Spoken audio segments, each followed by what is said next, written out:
बिस्मिल्लाहिर्रहमानिर्रहीम, अस्सलाम वालेकुम। बहुत से लोगों ने बहुत सारे सवालात भेजे थे, जिसका हमने एक वीडियो बनाया था, जिसका लिंक आप लोग ऊपर देख रहे हैं, और दूसरा वीडियो आज आप लोगों की खिदमत में हाजिर है। तो देखिए, अगला सवाल है कि ज़िंदगी की कोई बदतरीन शरारत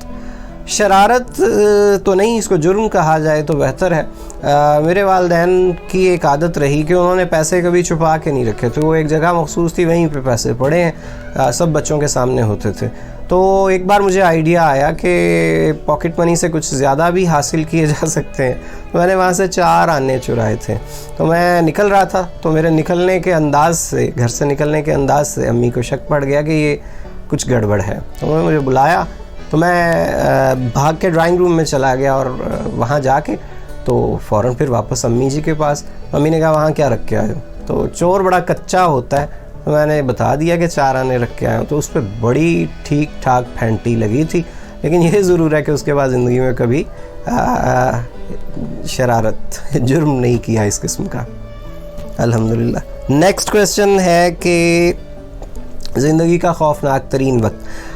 ये 3 बार तो ज़रूर आया है। एक बार मेरे ब्रदर इन लॉ थे, बहनोई थे मेरे, अल्लाह जन्नत नसीब करे, उनके बारे में मुझे पता चला कि उनका एक्सीडेंट हुआ है और उनकी हालत ठीक नहीं है। तो मैं कॉलेज से घर आते हुए सारा रास्ता रोता रहा, दुआ करता रहा कि अल्लाह करे वो ठीक हो जाए। और जैसे ही मैं घर दाखिल हुआ तो मुझे बताया गया कि ही इज़ नो मोर। तो अगरचे जब मैं दुआ कर रहा था तो उस टाइम वो नहीं थे, तो वो एक खौफनाक वक्त था।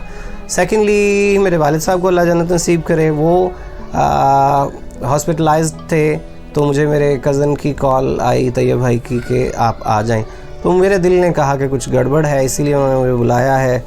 तो मैं फ़ौरी तौर पे वहाँ से रवाना हुआ। तो मैं सारा रास्ता बड़ी दुआएं करता रहा, लेकिन वहाँ भी मैं पहुँचा तो वो भी नहीं थे।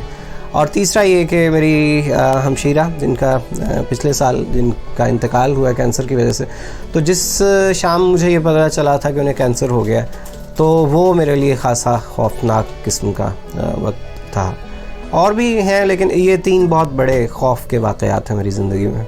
और हाँ, हाल ही में मुझे जब ये पता चला कि मेरे बहनोई और मेरी बहन को कोरोना पॉजिटिव आया है, तो ये भी मेरे लिए बड़ा खौफनाक वक्त था। अगरचे इसमें मुझे तसल्ली थी कि वो अगर डाइट का ख़याल रखेंगे तो इंशाअल्लाह ठीक हो जाएंगे, और हो गए हैं अल्हम्दुलिल्लाह। लेकिन ये भी ख़ासा एक बार डराने वाली चीज़ थी जी। नेक्स्ट क्वेश्चन है कि टीचर होने का सबसे बड़ा फ़ायदा क्या है? तो फ़ायदा ये है कि आप को पता होता है कि आप एक जनरेशन को इन्फ्लुएंस कर रहे हैं, आप एक इनकलाब अपने क्लासरूम के अंदर बर्पा कर रहे हैं। आप लोगों को अच्छी बातें बता सकते हैं, और एक बच्चा भी अगर आपकी अच्छी बात को फॉलो कर लेता है तो आप अपने मकसद में कामयाब हो जाते हैं, दुनिया में भी और आखिरत में भी। तो ये टीचिंग का सबसे बड़ा एडवांटेज है। और नेक्स्ट क्वेश्चन है कि मेरा फेवरेट पेट कौन सा है? तो हमने घर में डव्स रखी हुई हैं, वो मुझे बहुत पसंद है, उनकी आवाज़ मुझे बहुत पसंद है। लेकिन अगर मुझसे पूछा जाए कि मेरा ड्रीम क्या है, तो ड्रीम ये है कि मैं घोड़ा पालना चाहता हूँ। तो मेरा घर बड़ा छोटा सा है और लाहौर में ऐसा मुमकिन भी नहीं है, ये किसी गांव में ही मुमकिन हो सकता है। लेकिन एक ड्रीम की अगर बात करें तो घोड़ा पालना एज अ पेट। अच्छा जी, इसके बाद सवाल है कि हिडन टैलेंट ये है कि मुझे जवानी में ये लगता था कि मैं एक्टिंग कर सकता हूँ। मैंने कभी इसके लिए ट्राई नहीं किया, लेकिन मुझे लगता था कि मुझे में ये टैलेंट पाया जाता है। और दूसरा ये कि मुझे लहजा बदलने में कुछ है, ये सलाहियत है, मिमिक्री में कर सकता हूँ थोड़ी बहुत। तो ये शायद हिडन टैलेंट है मेरा। सारे दिन के वर्क के बाद ख़ुद को फ्रेश कैसे रखते हैं? तो नहीं रखता, ऐसा मुमकिन ही नहीं है। आपने सारा दिन वर्क किया है और उसके बाद आप शाम को फ्रेश हैं, ऐसा नहीं है। तो शाम को मैं इंतहाई सड़ियल इंसान होता हूँ। मैं अपने बाज़-औक़ात बच्चों की शक्ल देखने का रवादार नहीं होता, तो ये ऐसा नहीं है, फ्रेश नहीं होता मैं। बैठक को अब तक सबसे बड़ा चैलेंज क्या दरपेश है? सबसे बड़ा चैलेंज ये दरपेश है कि वक्त की कमी के बायस हम बाज़-औक़ात कोई किसी टॉपिक पे वीडियो फौरी तौर पे बना नहीं पाते। तो ये एक कह लीजिए कि चैलेंज, इसको आप समझ लीजिए। मैं बचपन में एक एथलीट था या एक बुक वर्म था। तो मैं ऐसे सारे मामलात में मीडियोकर था। मतलब मैं थोड़ी बहुत क्रिकेट भी खेलता रहा, मैं थोड़ा बहुत अखबार और किताब का मुताला भी करता रहा, मैं थोड़ा बहुत टेलीविज़न भी देखता रहा, थोड़ा बहुत रेडियो भी सुनता रहा, तो सारी चीज़ें थोड़ी बहुत ही हैं, मीडियोकर ही था। किसी एक फील्ड के बारे में ये नहीं कह सकते कि वो मुकम्मल एथलीट था या बुकवर्म था, ऐसा नहीं है। 5 लफ्ज़ों में ख़ुद को बयान करूँ तो वो 5 लफ्ज़ क्या होंगे? एक तो मेहनती होगा, एक लफ्ज़ होगा इंतहा पसंद, एक लफ्ज़ होगा घर घुसना यानी घर के अंदर बैठने वाला, एक लफ्ज़ होगा सड़ियल और 5वां लफ्ज़ होगा फ़िक्रेबाज़। तो ये 5 लफ्ज़ जो आपने पूछे तो वो ये होंगे शायद। आगे कुछ सवालात हैं अरसलान के। अरसलान पूछते हैं कि कौन सा day is my perfect day. तो मैं एक मैन ऑफ रूटीन हूँ, अगर उस रूटीन से हट के मुझे 5 मिनट भी गुजारने पड़ते हैं तो वो मेरा परफेक्ट डे नहीं होता। तो परफेक्ट डे वो है जिसमें रूटीन के मुताबिक पूरा टाइम गुजर जाए। नेक्स्ट क्वेश्चन है इनका कि ज़िंदगी का सबसे ज़्यादा फ़ख्र का लम्हा कौन सा था? I was 18 years of age. मेरी सिस्टर जिनका इंतकाल हो गया, अल्लाह उन्हें जन्नत नसीब करे, उनकी शादी थी। मेरी उम्र 18 साल की थी। मेरे वालिद साहब चूँकि बीमार रहते थे, इस वजह से वो बहुत ज़्यादा काम नहीं कर पाते थे। तो मैंने मेरी अम्मी ने, मेरे दोस्त अहबाब, अजीज़ रिश्तेदार, हम सब ने मिलजुल के चूँकि किया, तो मेनली चूँकि मैं ही कर रहा था। तो जब रुखसती हो गई तो सब घर वाले बैठे थे, तो मुझे अब्बू ने एक फ़िक्रा कहा था कि आज मैं तुमसे खुश हूँ। तो मेरा ख्याल है कि मेरी ज़िंदगी का सबसे फ़ख्र भरा लम्हा वही था। अच्छा जी, कोई एक खाना ऐसा कि जो ज़िंदगी में कुछ भी हो जाए तो मैं ना खाऊं? ऐसा तो नहीं है कि कुछ भी हो जाए तो ना खाऊं, कुछ खाने को ना मिल रहा हो तो शायद खा लूं, लेकिन मैंने ज़िंदगी में आज तक कभी बीन्स, फलियां नहीं खाई हैं, मुझे पसंद नहीं है। अच्छा जी, नेक्स्ट क्वेश्चन है कि सुबह बेदार करने वाला जज्बा क्या होता है? क्या सोचते हुए मैं बेदार होता हूँ? मैं अपने आप को कहता हूँ टेंशन ना ले यार, थोड़े घंटों की बात है, उसके बाद दोबारा सो जाना। तो मतलब यही जज्बा होता है कि बस ये घंटे गुजरेंगे, फिर दोबारा से यही बिस्तर होगा और हम होंगे। मतलब मैं तो वो आदमी हूँ कि जो मंडे को भी ये सोच के काम शुरू करता है कि कोई बात नहीं यार, अभी 6 दिन के बाद इंशाल्लाह फिर इतवार आ जाएगा, छुट्टी आ जाएगी। तो ये ड्राइविंग फोर्स है मेरे लिए कि ये काम ख़त्म भी होगा, ये हफ़्ता ख़त्म भी होगा, ये दिन ख़त्म भी होगा, फिर रेस्ट करेंगे। नेक्स्ट क्वेश्चन है कि ज़िंदगी में अगर कहीं 1 साल गुजारने का मौका मिले तो मेरी चॉइस कौन सी होगी? अगर आपका सवाल ये है कि मुल्क कौन सा होगा, तो मुझे 2 मुल्कों का हमेशा सोच के बड़ा अच्छा लगता है। एक ऑस्ट्रेलिया है, एक न्यूजीलैंड है। मुझे लगता है कि ये दुनिया के सबसे साफ़ मुल्क हैं। तो मुझे अगर मौका मिले 1 साल गुजारने का बेफ़िक्री का, तो मैं शायद इनमें गुजारना पसंद करूँ। और अगर आपकी मुराद कोई शहर है पाकिस्तान का, तो पाकिस्तान का कोई भी छोटा शहर, या इससे भी बेहतर है कि कोई गांव हो, तो मैं वहाँ पे 1 साल गुजारूं जिसमें मुझे किसी किस्म की परेशानी रोज़गार वगैरह की ना हो, तो फिर मैं शायद उसको ज़्यादा प्रेफर करूं। जी, बचपन से बड़ा होने का दौर कैसा होता है? तो ज़ाहिर है फ़िक्रें बढ़ रही होती हैं, लेकिन एक फ़ायदा भी होता है इस दौर में, और वो ये कि बेयकीनी कम हो रही होती है। जब आप टीनेजर होते हैं ना, आपको बहुत ज़्यादा अनसर्टेनिटी होती है ज़िंदगी के हवाले से कि कल क्या क्या क्या होगा। तो टीनेजर्स की आमतौर पे नींद भी उड़ जाती है, आपने ये देखा होगा। तो जब आप जवान से अधेड़ उम्र की तरफ जा रहे हैं, तो इस किस्म की नहीं होती हैं। आपको अपनी औलाद वगैरह के हवाले से, फैमिली वगैरह के हवाले से कुछ तफक्कुरात होते हैं, तो यही चेंज होता है। अरसलान ने पूछा ज़िंदगी का कोई पछतावा? ज़िंदगी का पछतावा तो तकरीबन रोज़ाना ही होता है। मतलब पूरा दिन गुजर गया, आप रात को यही सोचते हैं कि इस दिन को यूं भी अच्छा बनाया जा सकता था, इस दिन में ये खामियां रह गई हैं। तो ये पछतावा रोज़ाना की बुनियाद पर ही होता है। नबीहा ने सवाल किया है कि बैठक में जो लाइब्रेरी हुआ करती थी मेरे पीछे, क्या वो असली थी या नहीं? तो नबीहा, आपकी इस बात से हमें ये पता चल गया कि आप हमारे वीडियोस सारे नहीं देखती, वरना हमने इस पर एक पूरा वीडियो बनाया था कि ये लाइब्रेरी बैकग्राउंड हमने कंप्यूटर से लगाया हुआ था। जवेरिया के 2 क्वेश्चन हैं। पहला सवाल तो ये है कि मैं ज़िंदगी में सबसे ज़्यादा इंस्पायर्ड किससे हूँ? तो बहुत से लोगों से होता है यहाँ पे। अब मैं अगर अमली तौर पे एज अ टीचर किससे इंस्पायर्ड हूँ, तो मैं अपने उस्ताद जनाब राना सुहेलुर रहमान साहब से बहुत ज़्यादा इंस्पायर्ड हूँ टीचिंग के एतबार से। फिर इनका सवाल है कि लाइफ चेंजिंग मोमेंट कौन सी थी? तो बहुत से लम्हे ऐसे होते हैं जो आपके लिए लाइफ चेंजिंग होते हैं, लेकिन मेरे जहन में फ़ौरी तौर पे आपके सवाल से जो जवाब उभरा है वो ये कि मैं 2nd ईयर का स्टूडेंट था, तो मैंने शहाबनामा पढ़ा था। शहाबनामा का जो लास्ट चैप्टर है, मुझे लगता है कि वो मेरे लिए लाइफ चेंजिंग मोमेंट थी, उस चैप्टर को पढ़ना। जी नेक्स्ट क्वेश्चन है बतूल ज़हरा का। उन्होंने पूछा है कि मेरी पसंदीदा शख्सियत कौन है। तो मैं बहुत सी शख्सियात का नाम यहाँ पे ले सकता हूँ, लेकिन मैं अपने अब्बू जी का नाम यहाँ पे लूँगा कि मेरी पसंदीदा शख्सियत वही थे, वही हैं। और आम तौर पे हम ये कहते हैं कि माँ को सबसे ज़्यादा मोहब्बत होती है औलाद के साथ। तो मुझे कभी कभी ऐसे लगता है कि जितनी मोहब्बत मेरी वालदा को मुझसे है, शायद मेरे वालिद साहब को मुझसे इससे भी ज़्यादा मोहब्बत थी। और नेक्स्ट क्वेश्चन है बतूल का कि ज़िंदगी में पहली बार जब किसी बच्चे ने मुझे सर कहा था तो मुझे कैसा लगा था। तो ये थोड़ा इंटरेस्टिंग वाक़या है कि मैं एक एकेडमी में इंटरमीडिएट के पार्ट 2 के टेस्ट देने के लिए जाया करता था सिर्फ। तो मैं ऑफ़िस में बैठ के, प्रिंसिपल ऑफिस में बैठ के टेस्ट दिया करता था। चूँकि वहाँ पे मैं टीचर्स के पास ही बैठा होता था, तो इसलिए बाज़ बच्चों ने मुझे टीचर ही समझना शुरू कर दिया। तो एक दिन मैं एकेडमी में दाखिल हुआ तो आगे से 2 बच्चियाँ आ रही थी। उनमें से एक ने कहा अस्सलाम वालेकुम सर। मैं वालेकुम अस्सलाम कह के चल पड़ा। तो दूसरी बच्ची ने उसे बताया ये सर नहीं है, ये स्टूडेंट हैं। तो वो जिस बच्ची ने सलाम किया था उसने कहा था हाँ। तो मुझे वो हाँ उस वक्त भी उस पर बहुत हंसी आई थी, और आज भी मैं इसको याद करता हूँ तो मुझे हंसी आती है। तो पहली बार जब किसी ने सर कहा था तो असल में उसने गलती से कहा था। अलीशबा के भी बहुत से सवाल आते हैं। अलीशबा पूछती हैं जी कि ज़िंदगी में सबसे ज़्यादा खुशी कब मिली। इसके बहुत सारे जवाबात हो सकते हैं, लेकिन मैं यहाँ पे एतराफ़ जुर्म करता हूँ कि जब भी कोई बहुत बड़ी खुशी मिलती है ना, तो मैं अपने आप से कहता हूँ कि अब इससे बड़ी क्या खुशी मिल सकती है। मैं तो सारी ज़िंदगी इस खुशी के लिए अल्लाह ताला का शुक्र अदा करता रहूँगा, लेकिन कुछ ही दिनों के बाद उस खुशी को भूल के हम किसी उससे बड़ी नई खुशी की तलाश में चल पड़ते हैं। हम कोई नया गोल अचीव करने के लिए सफ़र आगाज़ कर देते हैं। उसके बाद अलीशबा पूछते हैं कि क्या मैं खाना बना सकता हूँ। मैं सिर्फ चाय बना सकता हूँ, और एक आध बार मैंने अपनी बेगम साहिबा की निगरानी में चिकन कढ़ाई बनाई थी जो कि अच्छी बनी थी, अगरचे उसमें ऑयल बहुत ज़्यादा था। बस यही एक्सपीरियंस है मेरा कुकिंग के हवाले से, इसके अलावा कोई तजुर्बा नहीं है। नेक्स्ट क्वेश्चन है ज़िंदगी की कोई यादगार शरारत। तो अभी एक शरारत का, वो चोरी वाली का तो जिक्र हो चुका है। चलें एक और शरारत यहाँ पे मैं बता देता हूँ। एक बार मैं अपने घर की छत पे था और मुंडेर से बाहर की तरफ देख रहा था, तो गली से मैंने देखा हमारे पड़ोस में एक बच्ची थी, हमारी एज फेलो, वो गुजर रही थी। तो मैंने वहाँ पे ड्रम में से पानी का एक मग लेके तो उसके ऊपर, उसके सर के ऊपर, गली से गुजरती हुए के ऊपर गिरा दिया और ख़ुद पीछे हो गया।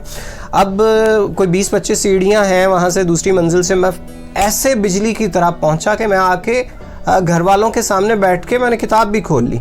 इतनी देर में ही कि उसने दरवाज़ा खटखटाया और उसने मेरी अम्मी को शिकायत की कि इसने मेरे ऊपर पानी गिराया। तो अम्मी ने ध्यान नहीं कर रखा था कि ये पहले भी यहीं था या नहीं।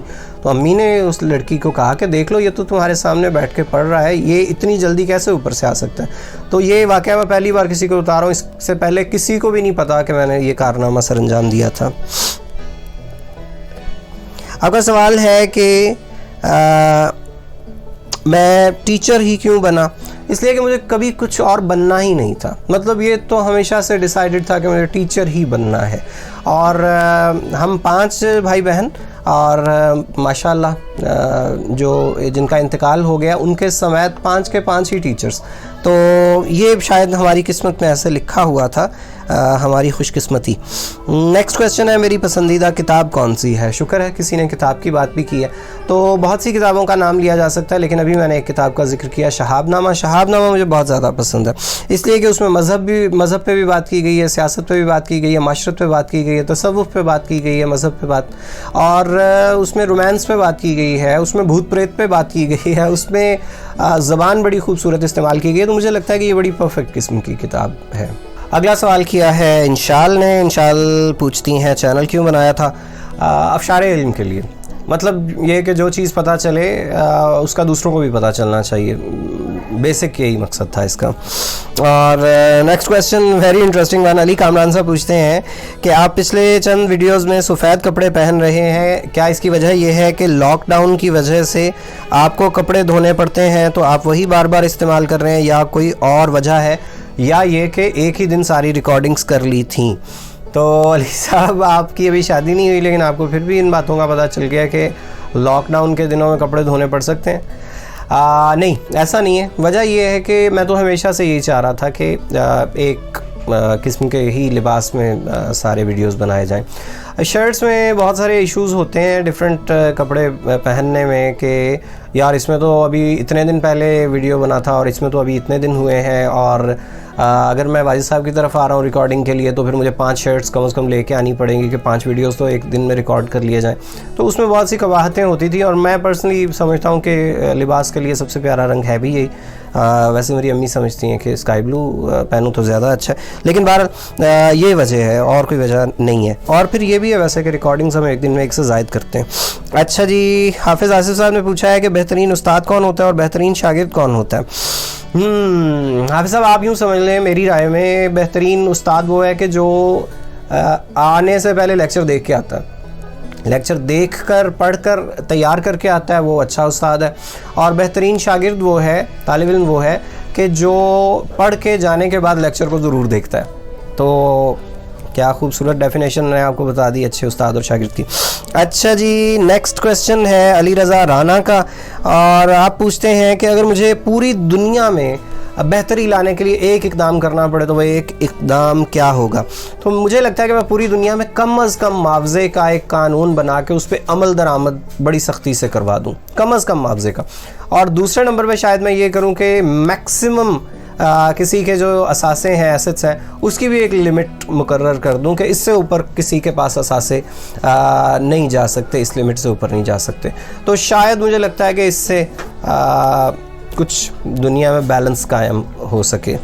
और उसके बाद सवाल है मेरे भाई अदनान सिद्दीकी का, और वो कहते हैं कि इस सवाल को करना है मैंने सुहेल वड़ाइत साहब के अंदाज़ में पूछना है। तो सवाल ये है, मजबूत कुव्वत मुशाहिदा, तज्ज़िया की महारत और बड़ी बात को छोटे मगर खूबसूरत फ़िक्रों में समो देना, कभी सोचते तो होंगे कि बहुत से कालम निगारों से बेहतर कालम लिख सकता हूँ। जी बिल्कुल दान भाई, ये मुमकिन है। मैं कॉलम, मुझे लगता है कि बाज़ों का मैं इस मौजू पे अच्छा लिख सकता हूँ, बहुत सौ से बेहतर लिख सकता हूँ। लेकिन इसमें एक दो कवाहतें हैं। कवाहत सबसे बड़ी ये है कि जब एक काम को एज अ जॉब करना है ना, कि आपने महीने में 26 दिन कॉलम लिखना है या 20 दिन कॉलम लिखना है, तो आपकी जॉब है जब, तो फिर थोड़ा मुश्किल हो जाता है। फिर आपको ये काम करना पड़ेगा, तो वो कभी अच्छा होगा कभी नहीं होगा। मैं दोस्तों को मिसाल दिया करता हूँ कि मुझे यूँ लगता है, मैंने कहीं पढ़ा नहीं है, सुना नहीं है, एक अंदाज़ा लगा रहा हूँ कि मंटो साहब जब अफसाना अपने घर में बैठ के सुकून से लिखते होंगे ना, तो वो बड़ा शानदार टोबा टेक सिंह टाइप और नया कानून टाइप अफसाना लिखते होंगे। लेकिन जब मंटो साहब की जेब में पैसे नहीं होते होंगे और मंटो साहब किसी अखबार या रिसाले के दफ्तर में जाके बैठते होंगे और उनसे कहते होंगे कि मैं एक अफसाना लिख के दे रहा हूँ, मुझे जल्दी से 15 रुपये अरेंज करके दो, तो ऐसी सूरत में वो फिर अफसाना आम सही होता होगा। मैं एक अंदाज़ा कायम कर रहा हूँ। तो मैं यहाँ पे भी यही बात कहना चाह रहा हूँ कि मैं शायद अच्छा लिख सकता हूँ, लेकिन शायद ऐसा होगा मैं साल में एक अच्छा कॉलम लिख पाऊँ। तो और वैसे भी ये कॉलम निगारी बड़ा मुश्किल काम बन चुका है। आपको मैं ज़ाती तौर पे बताऊं कि कॉलम छपवाने के लिए लोगों को पैसे देने पड़ते हैं, रिश्वतें देनी पड़ती हैं। कॉलम लिखने का मुआवजा बहुत कम लोगों को मिलता है, कॉलम छपवाने के लिए पैसा ज़्यादा लोगों को खर्च करना पड़ता है। तो इस वजह से आपकी बात ठीक है, लेकिन अमली बात नहीं है। जी अगला सवाल है समरीन का कि अगर उस्ताद ना होते तो क्या होते। पहली बात तो ये है कि बेटे मुझे उस्ताद बनना ही था, लेकिन अगर ना होता तो मैं शायद किसी मैगज़ीन में फ़ीचर राइटर होता, सब एडिटर होता, जैसा कि मैं यहाँ टीचिंग में आने से पहले कर रहा था जो काम। तो बहरहाल मुझे टीचर बनना था।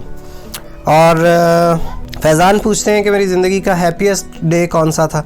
वैसे तो इसका जवाब मैं दे चुका हूँ, लेकिन शायद वो लम्हा जब मेरी पहली नज़र खाना काबा पे पड़ी थी, मैं उस लम्हे को नहीं भुला सकता। जब मैं पहली बार रोज़ा रसूल पे गया था और मुझे दोस्तों ने बता रखा था कि पीछे होके खड़े हो जाना, तो वो तुम्हें रोकेंगे नहीं, जितनी देर चाहे खड़े होके दुरूद व सलाम पेश करना, वो शायद मेरी ज़िंदगी के हैप्पीएस्ट डेज़ थे। नेक्स्ट क्वेश्चन है शारिक का, और वो ये कि पहली बार कैमरा को देख के फीलिंग्स कैसी थी।